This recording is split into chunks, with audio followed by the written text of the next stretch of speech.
초록 어린이재단에 매달 100만 원을 후원하게 되었습니다. 이 모든 게 구독자, 시청자 여러분 덕분입니다. 구독과 좋아요 감사합니다.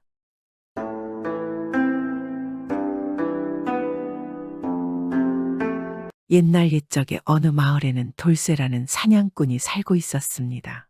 돌쇠는 인근 지역에서 사냥을 아주 잘하기로 소문이 나 있었습니다. 그는 날아가는 새를 활로 쏘아 잡기도 하고 깊은 산속으로 들어가면 멧돼지나 토끼 같은 짐승을 활로 쏴서 잘 잡아왔습니다. 언제나 사냥을 나갔다 하면 빈손으로 돌아오는 날이 없으니 마을 사람들은 그런 돌쇠의 사냥 실력에 다들 혀를 애둘렀습니다. 아유, 돌쇠처럼 활을 잘 쏘는 사람은 없을걸. 활솜씨가 어디 사람 솜씨인가. 신궁이지 신궁이야. 돌쇠는 사냥 말고 군에 들어가야 되는 거 아니야.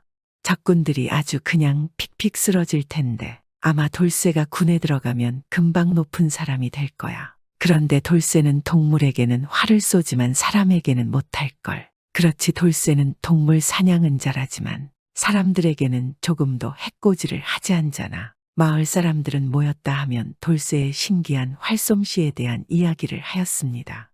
그런데 그러던 어느 날, 그날도 어김없이 돌쇠는 활을 메고 깊은 산중으로 사냥하러 들어갔습니다. 오늘따라 산이 음산하고 어둠 내 기운이 영 심상치가 않구만. 호랑이라도 나올 분위기야. 조심해야겠다. 이런 음산한 음기는 호랑이 말고는 만들 수 없어. 돌쇠는 이상한 기분이 들어서 주변을 경계하며 한참 동안 사냥거리를 찾고 있었습니다. 그런데 그때였습니다. 갑자기 어디선가 으르렁하는 호랑이 소리가 났습니다. 아이, 이럴 수가. 정말 호랑이가 나타났구나. 어디에 있는 거냐? 방심하면 당한다. 돌쇠가 활 시위를 팽팽하게 당긴 채로 주변을 이리저리 살펴보니 정말 그늘져 어두운 숲속에 매섭게 빛나는 두 개의 빛이 서서히 사냥꾼에게 다가오고 있었습니다. 돌쇠는 그쪽으로 활을 향했습니다. 그리고 숲에서 부스럭 소리가 나며 커다란 호랑이 한 마리가 사냥꾼 앞에 나타났습니다. 이 호랑이는 사냥꾼을 아무렇지 않게 바라보며 서서히 걸어왔습니다. 침착하자, 침착. 호랑이도 화살 앞에서는 별 수 없을 것이야. 가까이 오지 못하게 다리를 노리자. 돌쇠는 활 위에 화살을 올려놓고 시위를 당겼습니다. 그리고 화살은 호랑이 한쪽 다리를 맞췄습니다. 그런데 화살 맞은 호랑이는 고통도 없는지 소리조차 내지도 않았고 화살 맞은 다리를 쳐다도 보지 않았습니다. 호랑이는 그대로 도망가지 않고 계속해서 돌쇠에게 다가왔습니다. 저 호랑이가 엄청나구나. 보통 호랑이가 아니야. 어찌 화살을 맞고도 저리도 아무렇지 않다니. 안 되겠다. 한 발 더 맞추어야겠다. 그러면 제 아무리 강한 놈이라도 어찌할 수 없을 것이야. 사냥꾼은 이번에는 화살을 한 발 더 쏴서 다른 쪽 다리를 맞춰 호랑이가 두 앞다리를 움직이지 못하게 하였습니다. 호랑이는 앞다리 두 개가 모두 화살을 맞자 그대로 자리에 주저앉아 버렸습니다. 그럼에도 매서운 눈은 여전히 돌쇠를 노려보고 있었습니다. 지금이다. 놈이 쓰러졌다. 도망가자. 날 따라오지 못할 거야. 돌쇠는 호랑이의 매서운 눈빛에 겁을 먹고 그대로 뒤도 돌아보지 않고 달려서 산을 내려와 집으로 돌아왔습니다. 놀란 가슴을 진정시키고 돌쇠는 집에서 안정을 취하였습니다. 정말 큰일이 날 뻔하였군. 내가 화살을 제대로 맞추지 못했으면 분명 오늘 난 호랑이 밥이 되었을 것이야.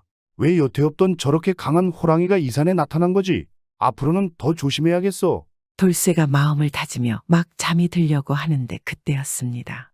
갑자기 문 밖에서 으르렁하는 소리가 들려왔습니다. 이게 웬 호랑이 소리지? 설마 여기까지 날 따라왔다는 말인가?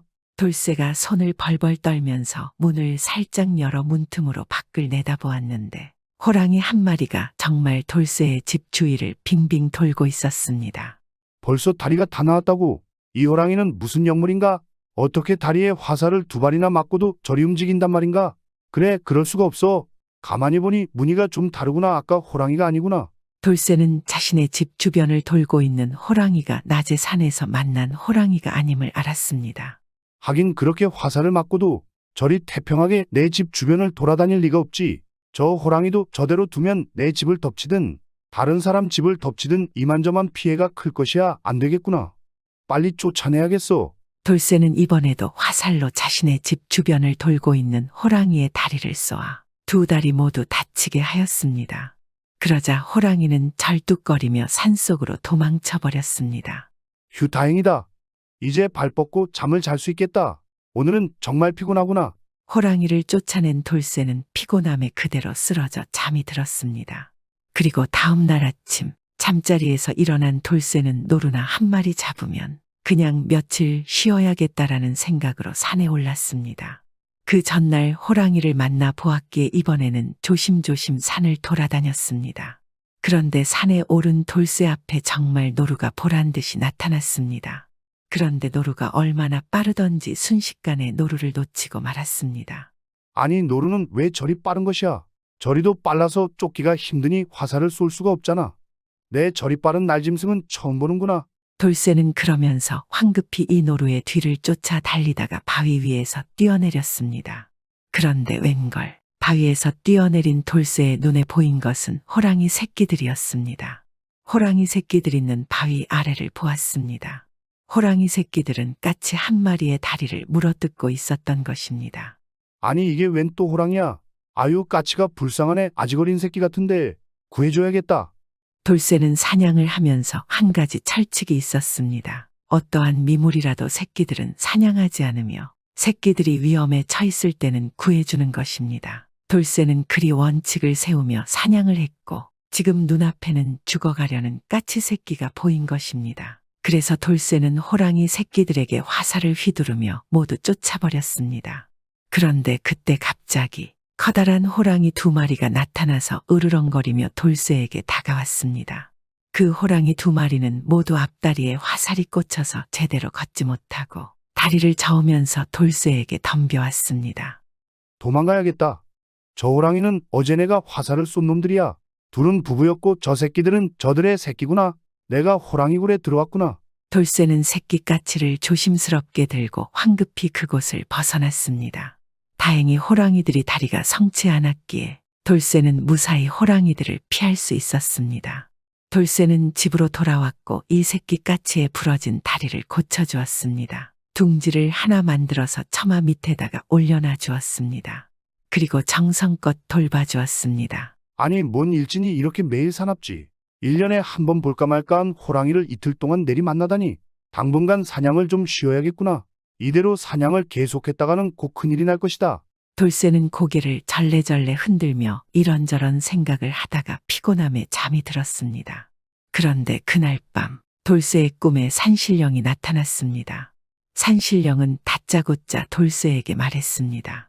너는 어찌 동물들을 자꾸 해치고 잡아먹고 사느냐? 내 산의 산짐승들이 수없이 많이 너의 화살에 죽거나 다쳤다. 내가 너에게 경고하려고 산신인 호랑이를 보냈지만 너는 그마저 호랑이에게 화를 입혔다. 내 이제는 용서할 수 없다. 다만 너가 성심이 포악하거나 기분 때문에 사냥을 한 것이 아니기 때문에 너에게 한 번의 기회를 주마. 앞으로 또 산짐승을 잡으러 산에 들어오면 내가 너를 가만히 두지 않을 것이야. 그리 알고 앞으로는 산속에 얼씬거리지 마라. 돌쇠는 꿈속에서의 산신령의 호통이 너무 무서워서 떨면서 말했습니다. 예, 산신령님 잘못했습니다.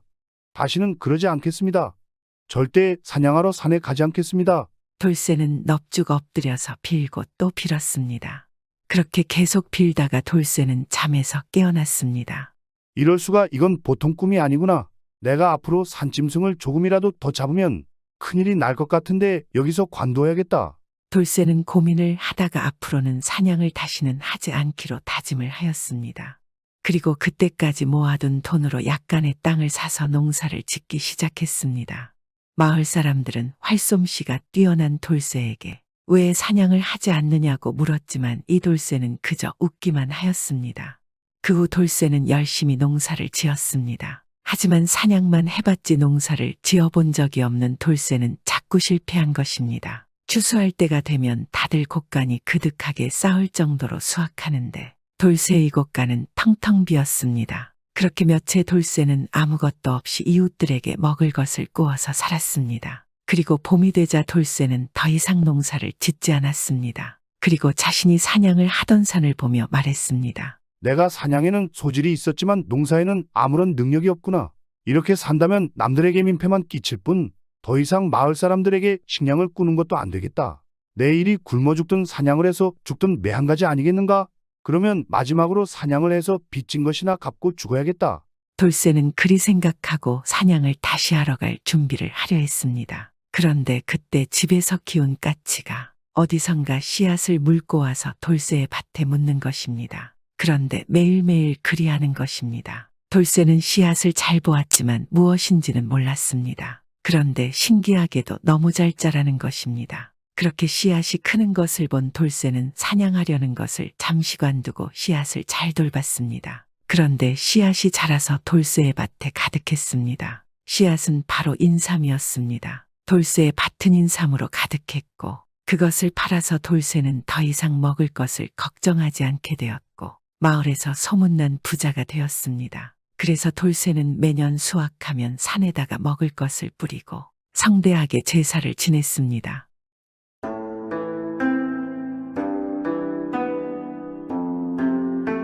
옛날 옛적 어느 마을에 성실하고 부지런한 김대감이 살고 있었습니다.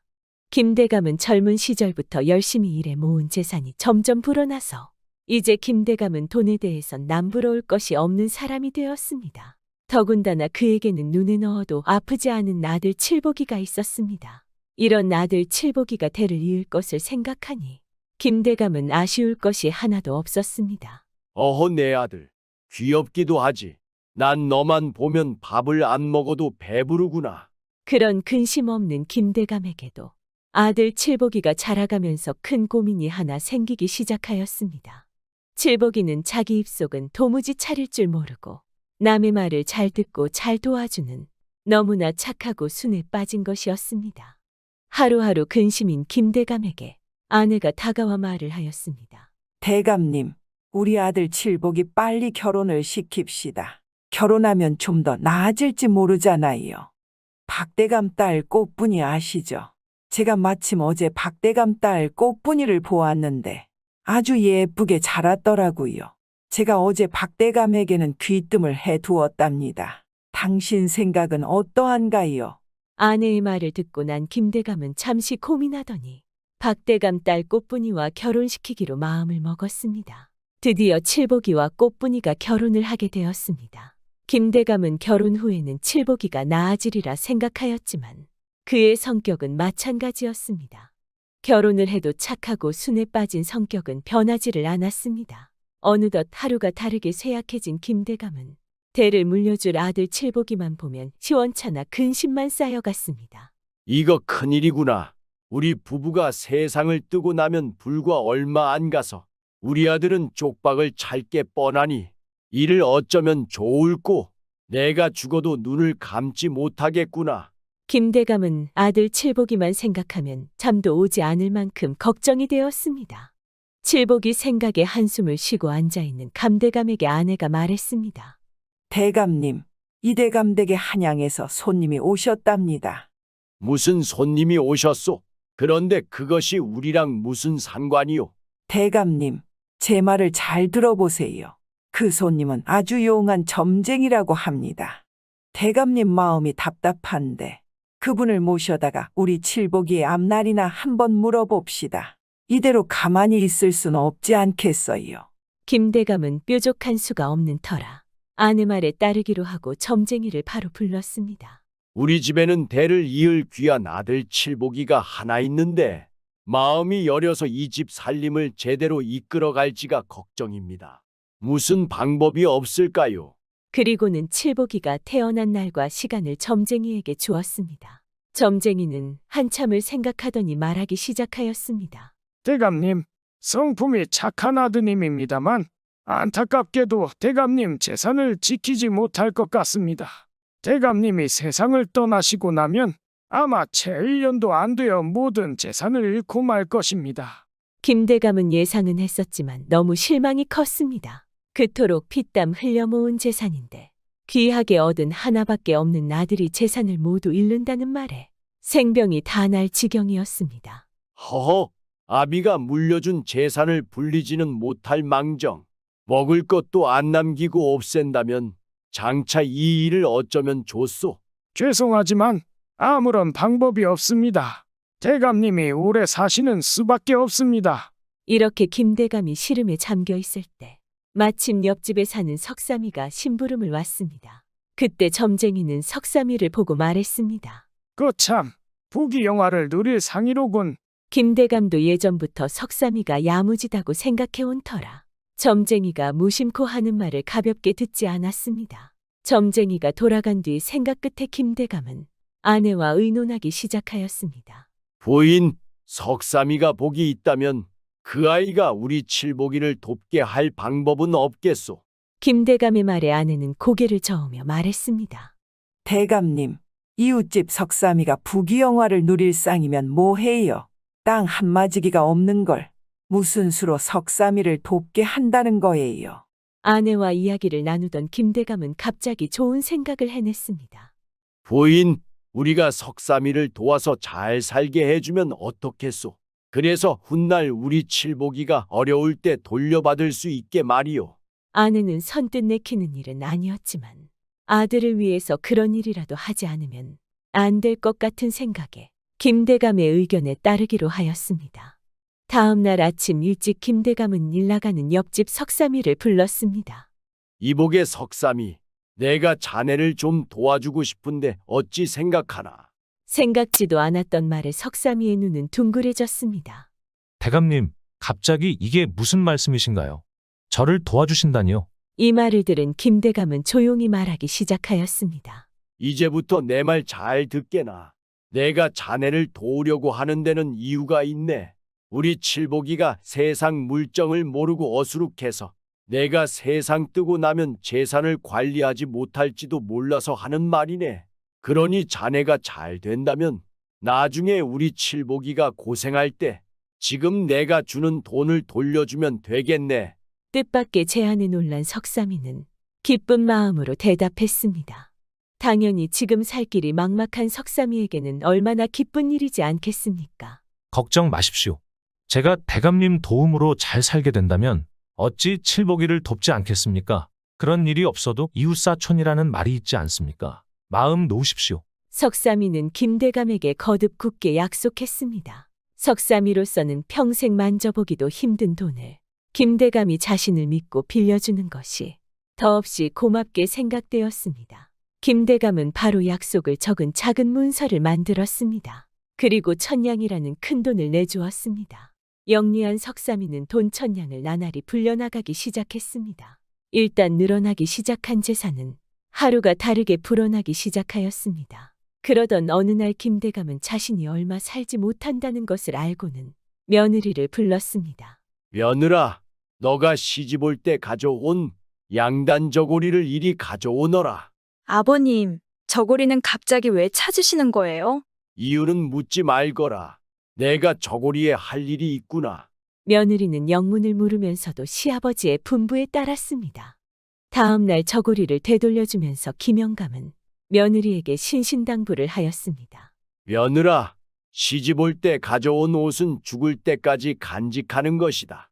그러나 살다 보면 혹 생활이 너무 어려워서 이 옷을 팔게 될는지도 모른다. 만약에 그런 일이 있더라도 이 저고리 동정만은 꼭 떼내고 팔도록 해라. 내 말을 명심해서 기억해 두기를 바란다. 동정이라 함은 저고리깃 위쪽에 다는 흰색의 긴 헝겊이지 않겠습니까? 며느리 꽃분이는 도저히 무슨 말인지 알 수 없었으나 더 이상 묻지 않고 대답하였습니다. 네, 알겠습니다, 아버님. 며느리에게 신신당부의 말을 하고 난 얼마 뒤 김대감은 세상을 떠났습니다. 그리고 얼마 되지 않아 아내도 세상을 떠나게 되었습니다. 당연히 김대감의 큰 재산은 칠복이에게 물려지게 되었습니다. 이 소문은 금방 퍼져 칠복이의 주위에는 돈을 얻기 위해 몰려드는 사람이 끊이지 않았습니다. 여복의 칠복이, 쌀이 없어 애들이 굶고 있다네. 조금만 좀 도와주게. 아이고 그렇게 어려우시다면 당연히 드려야지요. 하며 마음씨 착한 칠복이는 사람들을 절대 빈손으로 돌려보내지 않았습니다. 어느덧 많던 재산이 물이 새듯 조금씩 줄어갔습니다. 몇 년이 안 돼서 칠복이는 땅 한 떼기 없이 하루하루 끼니를 걱정하는 비참한 처지가 되고 말았습니다. 여보, 팔 것이 조금 남아있소. 돈 벌 궁리도 못하는 칠복이는 집에 있는 물건들을 하나씩 가져다가 팔면서 생활을 했지만 나중에는 다 없어지고 말았습니다. 남은 거라곤 칠복이의 아내가 시집올 때 가져온 양단 저고리가 전부였습니다. 여보, 저고리라도 팔아야 아이들에게 죽이라도 먹이지 않겠소. 안 돼요. 이 저고리는 아버님이 죽을 때까지 간직하라고 하셨어요. 그러나 칠복이는 막무가내로 저고리마저 들고 가려고 하였습니다. 잠깐만요. 정그러시려면 동정이나 뜯어내고 가세요. 아버님의 유언이에요? 그 말에 칠복이는 저고리에서 동정을 떼어냈습니다. 그러자 동정 속에서 웬 쪽지 하나가 나왔습니다. 그것은 바로 김대감이 석삼이에게 천냥을 빌려주었다는 빈문서였습니다. 이게 어찌된 일일까요? 김대감은 며느리 동정에 석삼이에게 천냥을 빌려주었다는 문서를 넣어둔 것이었습니다. 이제야 며느리 꽃분이는 시아버지의 깊은 뜻을 알게 되었습니다. 고마우신 아버님, 이런 때를 미리 생각해 두었던 것이었네요. 하늘이 무너져도 솟아날 구멍이 있다더니 우리는 이제 살았소. 천냥이면 논밭을 마련해 농사를 지어 우리 식구가 풍족하게 살 수 있는 돈이 아니오. 칠복이는 기쁜 표정으로 문서를 살펴보았습니다. 여보, 등잔불을 이리 가까이 가져와 보오. 다시 한번 자세히 봅시다. 칠복이가 빈 문서를 등잔불에 가까이 가져갔을 때입니다. 휙 돌연 바람이 불어서 불꽃이 문서에 옮겨 붙더니 그만 타버리는 것이 아니겠습니까? 화들짝 놀란 칠복이와 꽃분이는 허겁지겁 불을 껐지만 남은 것은 형체를 알아볼 수 없는 검은 재뿐이었습니다. 여보, 어떻게 이럴 수가 있어요? 천냥짜리 문서가 순식간에 재가 되는 것을 본 부부는 기가 막혀서 할 말을 잃었습니다. 한참 뒤에 정신을 가다듬은 칠복이가 아내에게 말했습니다. 우리 석삼이를 믿어봅시다. 너무 실망하지 마시오. 석삼이가 아버님의 도움으로 부자가 되었으니 말을 하면 순순히 돈을 돌려줄 것이오. 날이 밝으면 석삼이를 찾아가서 사정을 해봅시다. 뜬 눈으로 밤을 새운 부부는 날이 밝자마자 석삼이를 찾아갔습니다. 그러나 석삼이는 호들갑을 떨며 시치미를 딱 떼었습니다.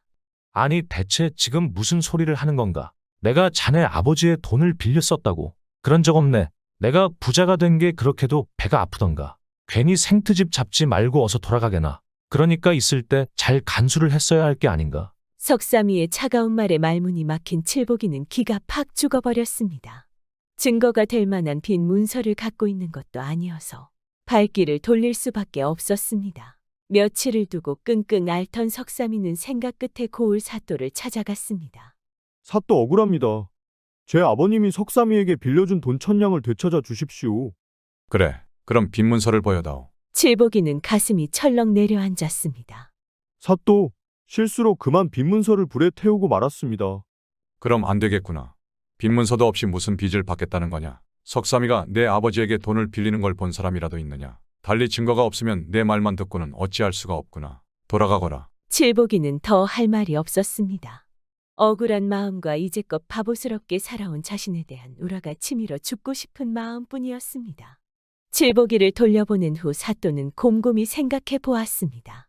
칠복이의 처지가 너무나 딱했고 결코 거짓말을 할 사람으로는 보이지 않았기 때문입니다.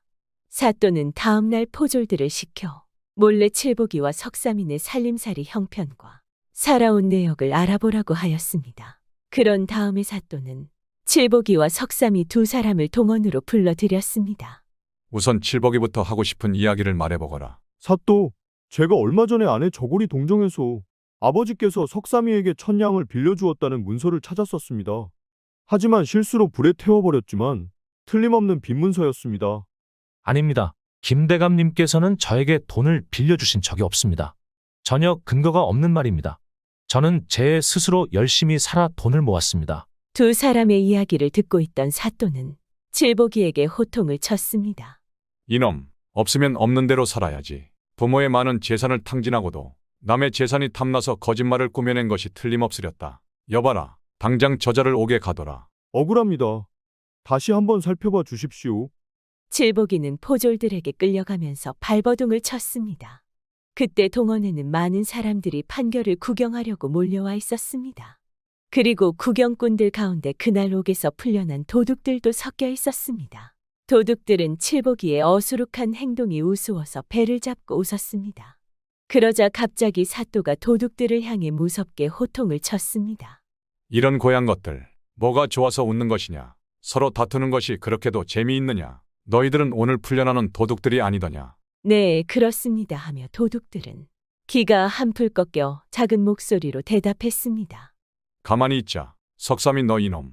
너야말로 이 도둑놈들과 한패가 아니냐. 그러니까 옥에서 나와 곧장 집으로 가지 않고 너를 보러 온 게 분명하다. 아닙니다, 사또. 몇 년 전까지 돈 한 푼 없고 땅 한 떼기 없던 놈이 어디서 큰돈이 나서 땅을 사고 돈을 모았단 말이냐. 돈이 하늘에서 뚝 떨어지기라도 한 것이냐. 도둑 두목 노릇을 한 게 틀림없다. 여봐라. 당장 석삼이를 꽁꽁 묶어라. 사또의 호령이 떨어지자 포졸들이 달려들어 석삼이를 꽁꽁 묶었습니다. 잠시만요, 사또. 사실대로 말씀드리겠습니다.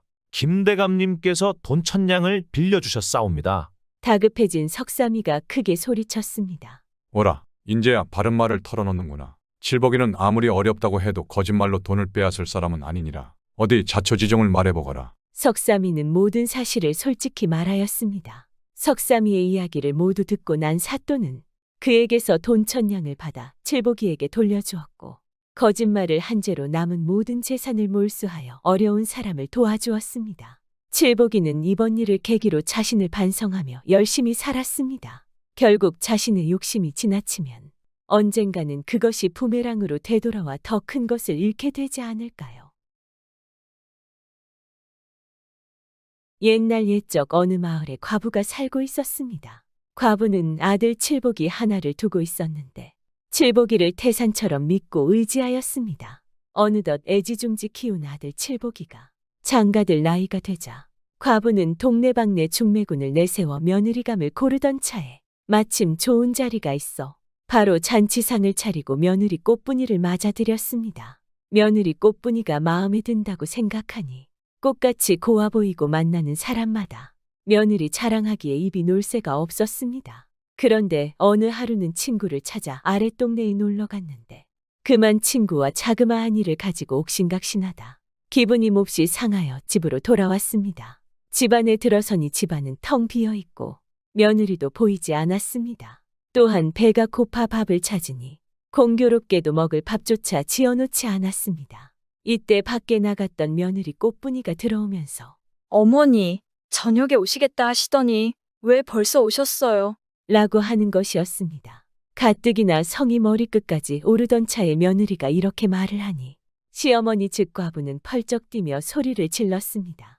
그래, 내가 내 집으로 온 것도 잘못이냐? 이 시어머니가 보기 싫거든. 당장 나가거라. 며느리 꽃분이가 깜짝 놀라 웬일로 그리 노여워하시냐고 물으니 시어머니는 획 돌아 앉아 더 대답도 하지 않았습니다.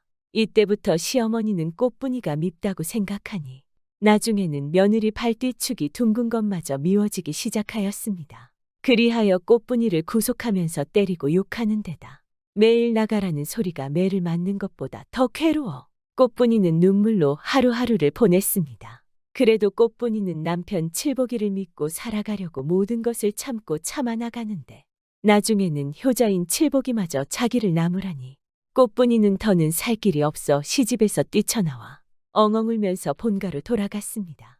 이를 본 꽃분이 어머니가 달려와 통곡하는 그녀를 붙잡고 웬일인가 물으니 꽃분이는 서름에 목이 메어 흑흑 흐느끼며 자초지종을 설명하였습니다. 그 사연을 듣고 난 어머니도 사돈댁과 사위의 처사에 너무도 통분하여 땅을 치며 우니 온 집안이 울음소리뿐이었습니다.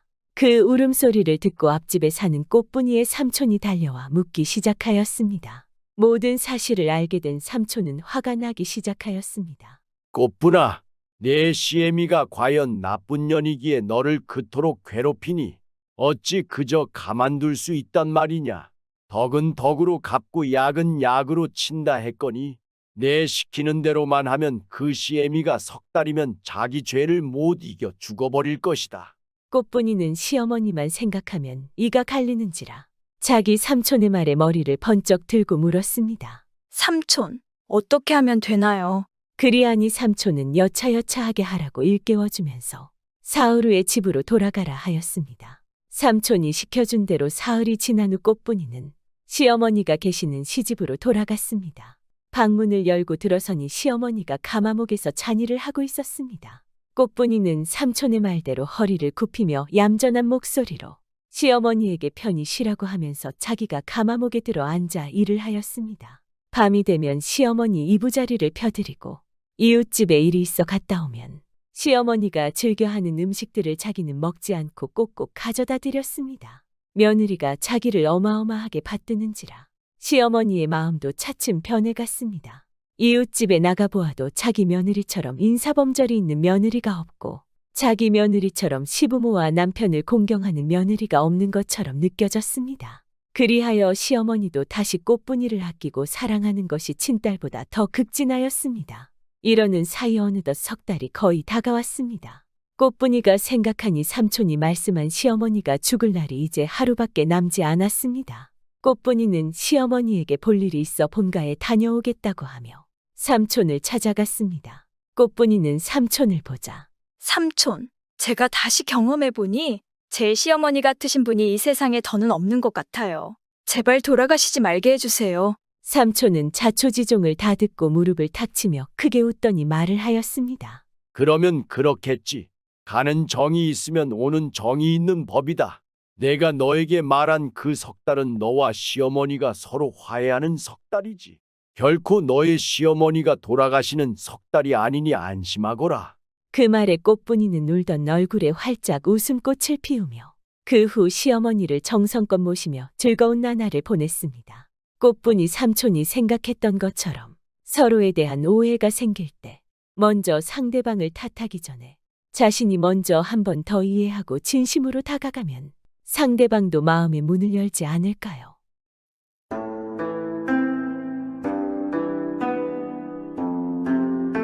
사람이 평생 살면서 호랑이 한 번 만나기도 어려운데 하루에 호랑이 3번 만난 사람도 있다니 별일이지 않겠습니까?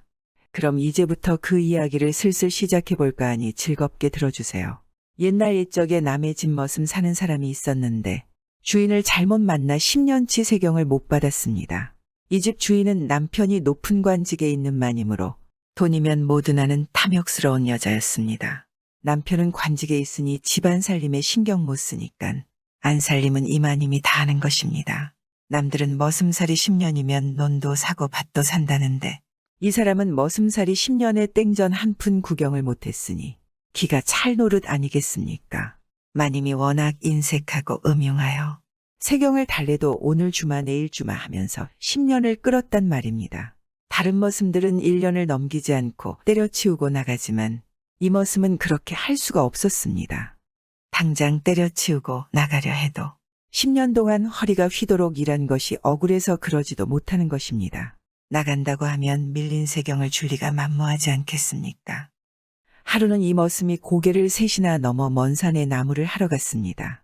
첫째 고개를 넘어오다가 고갯마루에서 담배를 한 대 피워 물고 앉아 쉬었습니다. 담뱃대에 담배를 꾹꾹 눌러 담아서 불을 당겨두어 모금 피우다 보니 갑자기 따웅하고 하늘이 무너지는 소리가 나더니 그만 온 사방이 캄캄해지지 뭡니까?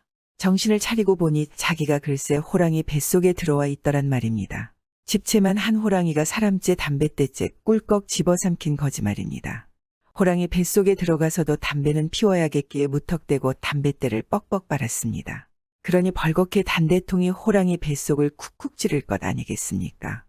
호랑이는 그 바람에 뱃속이 뜨거워서 이리 뛰고 저리 뛰고 야단법석이 났습니다. 호랑이가 그러는 동안에도 이 머슴은 호랑이 뱃속을 이리저리 헤집고 다녔습니다. 그러다가 한 곳에 가니까 조그마한 구멍으로 바깥이 빤히 보이거든 말입니다. 그게 뭔고 하니 호랑이 똥구멍인데 머슴이 다짜고짜 그놈의 똥구멍에 담뱃대를 걸어가지고 냅다 잡아당겼습니다. 그러니 호랑이가 홀라당 뒤집어졌습니다. 알맹이가 밖으로 나오고 껍데기는 안으로 들어가고 이렇게 뒤집어졌단 말입니다. 그 바람에 뱃속에 있던 머슴도 밖으로 나왔습니다. 이렇게 한 고비를 넘기고 나선 나무찜을 지고 돌아오는데 둘째 고개를 넘다가 또 호랑이를 만난 것입니다. 달아나고 어쩌고 할 겨를도 없이 호랑이한테 덥석 물렸는데 이번에는 호랑이가 머슴을 통째로 삼키지 않고 옷깃만 물고 어디론가 가더란 말입니다. 머슴은 호랑이 입에 대롱대롱 매달려서 가는 것입니다. 한참 가더니 호랑이 굴로 쑥 들어가는데 굴 속에는 새끼 호랑이들이 와글와글거리고 있는 것입니다. 이 호랑이가 제 새끼한테 먹이려고 나를 얘까지 데려왔구나. 이렇게 생각하고 눈을 질끈 감고 있었습니다. 그런데 한참 동안 그러고 있어도 잡아먹을 기미가 안 보이는 것입니다. 웬일인가 하고 눈을 떠보니 바로 코앞에 새끼 호랑이가 입을 딱 벌리고 있는데 목구멍에 긴 뼈다귀가 턱 걸려 있더란 말입니다. 옳지, 저 뼈다귀를 빼내 달라는 뜻이었다. 날 잡아먹으려고 데려온 것이 아니구나. 이렇게 생각하고 새끼 호랑이 목구멍에 손을 집어넣어 뼈다귀를 빼내줬습니다. 그랬더니 호랑이들이 좋다고 덩실덩실 춤을 추더니 어미 호랑이가 등을 척 둘러대고 타라는 신용을 하는 것입니다. 그래서 호랑이 등에 올라탔습니다. 호랑이는 머슴을 등에 태우고 굴굴을 나와 한참 가더니 한 곳에 이르러 머슴을 내려놓고 앞발로 호비작호비작 땅을 파는 것입니다. 왜 저러나 하고 보고 있으니 땅속에서 어린아이처럼 생긴 것을 파내어 머슴 앞에 툭 던져주거든 말입니다. 가만히 보니까 그게 어린아이가 아니고 어린아이 크기만 한 산삼인 것입니다. 호랑이 덕에 횡재를 했지 않겠습니까? 이렇게 두 고비를 넘기고 돌아오는데 셋째 고개를 넘다가 또 호랑이를 만났습니다. 그런데 이번에 만난 호랑이는 덥석 집어삼키는 것도 아니고 옷깃만 물고 가는 것도 아닙니다. 아예 잘근잘근 씹어먹을 작정인지 입맛을 쩍쩍 다시면서 달려든단 말입니다. 이제는 꼼짝없이 죽었구나 싶지 않겠습니까? 그런데 사람이 죽으려고 드니까 없던 의문도 생기는지 이 머슴이 그 경황 없는 중에도 별스런 궁리를 했습니다. 그래서 갑자기 좋은 꾀가 번뜩 나는 것입니다. 달려드는 호랑이 앞에 넙죽 엎드려 아이고 형님, 아이고 우리 형님. 하고 구슬프게 엉엉 울음을 내놓았습니다. 그 바람에 잡아먹자고 달려들던 호랑이가 그만 놀라서 그 자리에 우뚝 서서 눈만 멀뚱멀뚱거리고 있었습니다. 아, 웬 놈이 난데없이 저를 보고 형님이라고 부르며 울어대니 놀라지 않을 수 있겠습니까? 그걸 보고 머슴은 이때다 하고 더 구슬프게 울면서 신세 타령을 늘어놓았습니다. 형님이 집을 떠난 지 10년이 넘도록 소식이 없더니 기어이 호랑이가 되었군요. 그동안 어머니는 세상을 떠나시고 나 혼자 남의 집머슴살이를 하며 형님을 기다렸더니 여기서 만날 줄이야. 어머니가 살아서 형님을 본다면 얼마나 기뻐하실까요? 어머니가 눈을 감을 때까지 형님만 찾았습니다. 왜 이제야 온 것입니까? 호랑이도 그 말을 알아들었는지 닭똥 같은 눈물을 줄줄 흘리면서 우는 것입니다. 사람도 울고 호랑이도 울고 그러다가 호랑이가 차마 제 아우를 잡아먹지 못하겠는지 그냥 돌아서겠지 않겠습니까? 머슴은 그만해도 좋으련만 이왕에 호랑이를 구워 삶아 놓았으니 이참에 호랑이 덕 좀 볼까 하고 가는 호랑이를 불러 세웠습니다. 그런데 형님, 주인 탐욕스러운 마님이 10년치 세경을 떼어먹으려 하니 형님이 좀 도와주시오. 그저 나하고 같이 주인네 집 앞 가지만 갔다 오면 됩니다. 아무려면 인정 많은 호랑이가 오랜만에 만난 아우의 청을 거절할 리 있겠습니까? 고개를 끄덕끄덕하는 것입니다. 머슴은 옳다구나 하고 호랑이를 데리고 마을로 내려갔습니다. 마님 앞에 가서 호랑이한테 눈짓을 하니 호랑이가 이빨을 있는 대로 다 드러내고 으르렁거리지 않겠습니까? 주인 마님이 나와보고 혼비백산을 해서 여보게, 그 호랑이 빨리 쫓아내게.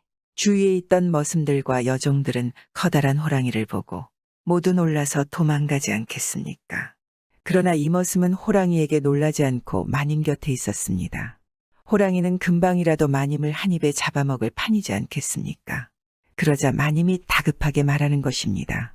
여보게 제발 부탁이니 빨리 이 호랑이를 쫓아내게. 날 잡아먹으려고 하는 것 같은데 어떻게 안 되겠나? 그러자 머슴은 기다렸다는 듯이 말하는 것입니다. 글쎄 나야 그러고 싶지만 이 호랑이가 밀린 세경을 당장 안 내놓으면 마나님네 식구를 다 잡아먹겠다니 난들 어쩌랍니까? 하고 능청을 떨었습니다. 아, 호랑이한테 잡아먹힐 판국에 그까지 세경이 대수겠습니까? 마님이 발꿈치에 불이 일도록 달려가서 세경을 턱 내놓는 것입니다. 이 마님이 정신이 없으니 10년치 세경보다 몇 배의 돈을 내놓는 것입니다. 머슴이 돈을 받아 품에 넣자 글때서야 호랑이가 가버리는 것입니다. 그래서 이 머슴은 그 세경 받아 논도 사고 밭도 사고해서 잘 살았습니다. 그 후에 호랑이는 머슴집에 매번 찾아와 어머니 무덤에서 오는 것입니다. 그리고 여기저기 날짐승을 잡아와 놓고 가는 것입니다. 호랑이가 죽을 때까지 말입니다. 옛말에 호랑이 굴에 들어가도 정신만 차리면 살 수 있다는 이야기입니다. 이 머슴은 죽을 고비를 세 번 만났지만 그것을 역으로 기회로 삼았습니다. 요즘 우리도 뜻하지 않는 안 좋은 일들이 생겨도 이 머슴처럼 끝까지 포기하지 않는다면 모든 일들이 아주 잘 풀리지 않겠습니까? 기회는 위기의 얼굴로 찾아온다는 말이 있습니다. 구독은 공짜입니다.